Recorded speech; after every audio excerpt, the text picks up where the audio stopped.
come here to see them today. We're very proud of their achievements over the course of the 12 weeks, through their activities and their targets with regards to their forward work as well, which we'll talk about shortly. So, from my point of view, I would like to talk about the team from a staff point of view with regards to what have been the wow factors. I've been delivering this programme here at the college for about 5 years now, and we have 3 programmes a year. So, I just wanted to kind of highlight to you, the audience, what have been the wow factors and the brand of Team 17. So, I think the contributing factors, we'll go through the week, so kind of like the induction week, delivering a session on quality and diversity. I think the kind of team kind of embraced that, what it was all about with regards to, it's about giving us an equal chance, we're all from different backgrounds, and that's what the Princess Trust is about, embraces, and obviously it's about, giving them a chance, and also it's about trying to embrace and celebrate the diversity within the group so the team can perform at an optimal level. And I think the team have really done that, particularly if you move on to the second week, the residential, where they are really kind of put out of their comfort zone into their kind of like stretch zone, and we kind of introduced the whole kind of the team dynamic of like forming, norming, forming, storming, norming, and performing, and just to kind of highlight the fact that yes, with regards to any group or kind of sports team, there will be conflict, there will be difficulties, but it's how you move forward from there. And again, I think the team kind of embraced that, and they were really stretched. And I think one of the first times they were really stretched, and I think the team will vouch for this, is the ladder run. Where I think at that time everything was going pretty well, and kind of our level and kind of coordinator here, I think you were leading the actual ladder run activity, where the team at first didn't succeed, the second time they didn't succeed and started to get a bit edgy, and a few kind of frustrations came out. And it was from a staff point of view, you think, oh crikey, they're almost at breaking point, and kind of what is the way forward. But it was one individual that kind of highlighted to the team, standing up there. Well, there you go. I think, definitely.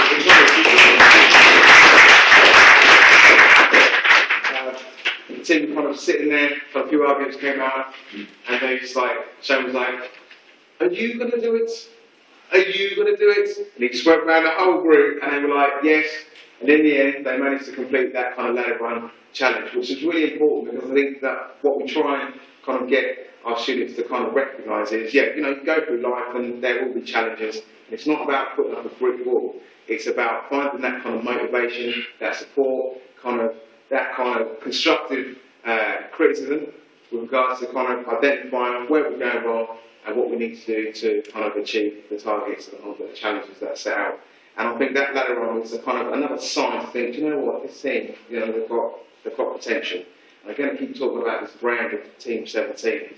I look at the fundraising, which led on from the residential, where they organised a few activities, and one particular, bagpacking, which raises a lot of money. They did leg waxing and the cakes, as we heard. But I think bagpacking is one of those kind of challenging fundraising activities where it can be fun. I think they've dressed up in kind of like pirate outfits and that. But when you're kind of having to speak to customers one after the other, you're being polite, you're taking knockbacks from some customers. Some might give, but some might not. And then you get the odd kind of grumpy customer that might kind of knock your confidence and stuff. They managed to perform so well and so professionally, and that was the feedback they got from both ASDA and Tesco's community liaisons. So that was fantastic, and another sign to think, this team, they are doing and they're embracing, and they really value what the course is all about.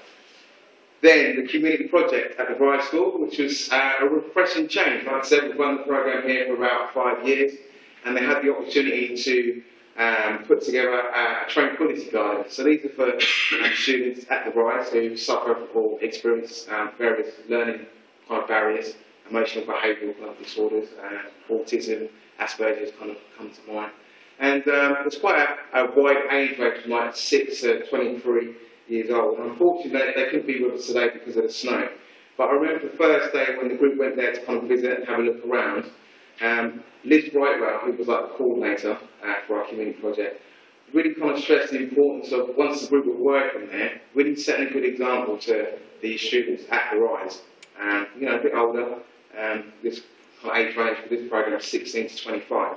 And that's something that I know Tom was really proud of, the way that the team set a good example to the resident students, and some of the residents actually, at the Rise. So again, fantastic. And again, you're thinking, am I kind of nipping myself, this group, doing really well, but obviously halfway through the program, there's still a long time to go.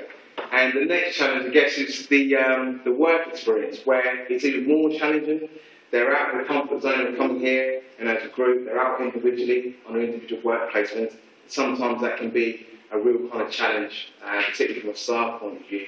But 92% of those work placements were completed successfully. And the 8% that wasn't was just down to kind of one of our students being kind of really ill and being in hospital. So that was something to be really proud of, and I hope we are proud of the references that you've got in your respective work placements.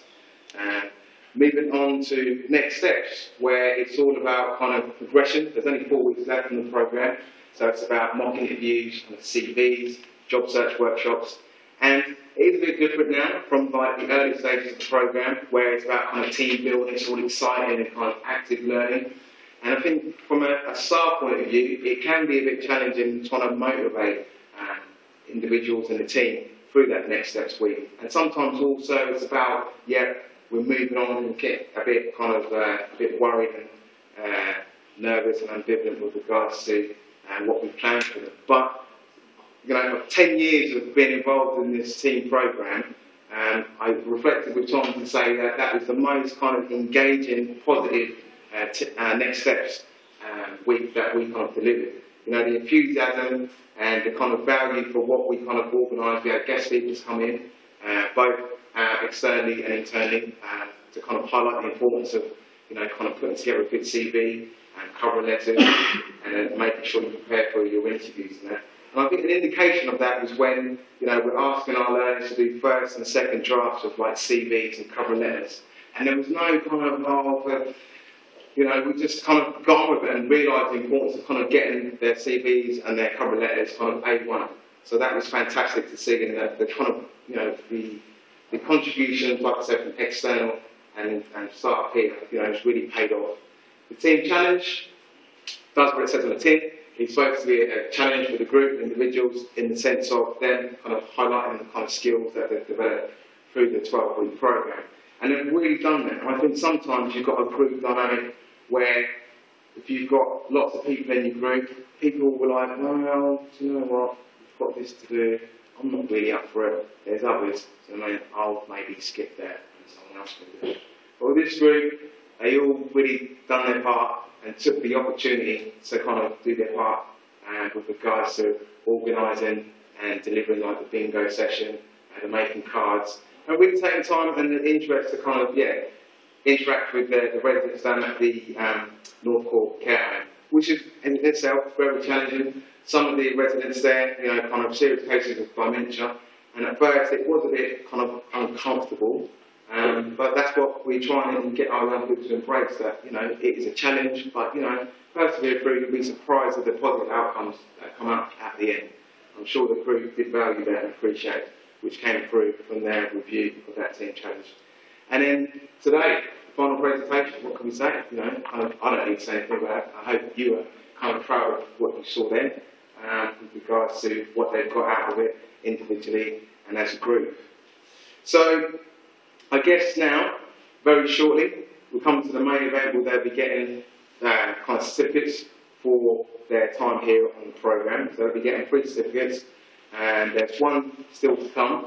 So we've still got a bit of work to do over the next coming days, tomorrow and Friday, which relates to the qualification.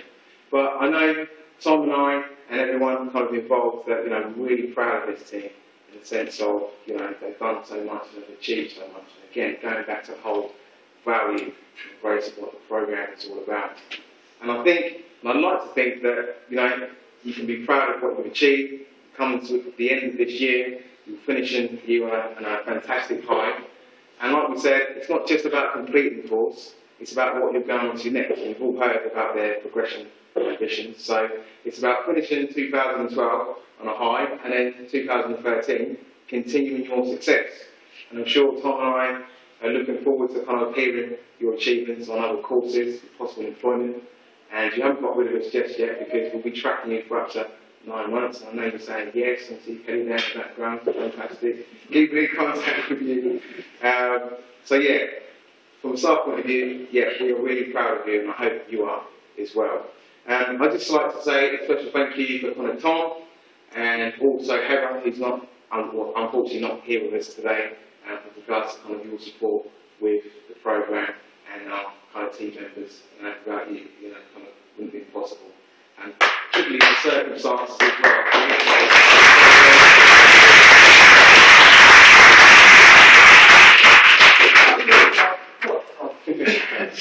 I might want to say a little bit there, might I?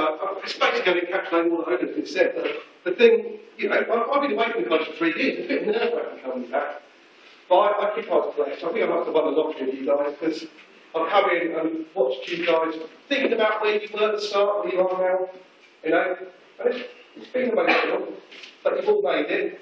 But the thing is that I wanted to, and what I've taken from you guys as well, and perhaps I've been guilty of in the past, is saying I can't do that. I can't do that, I can't do that. I haven't heard that from you guys at all. And if you take that attitude on to what you go on to next, then you'll all succeed. So just remember that you can do it, yeah? There are ways to do anything. Yeah? So well done.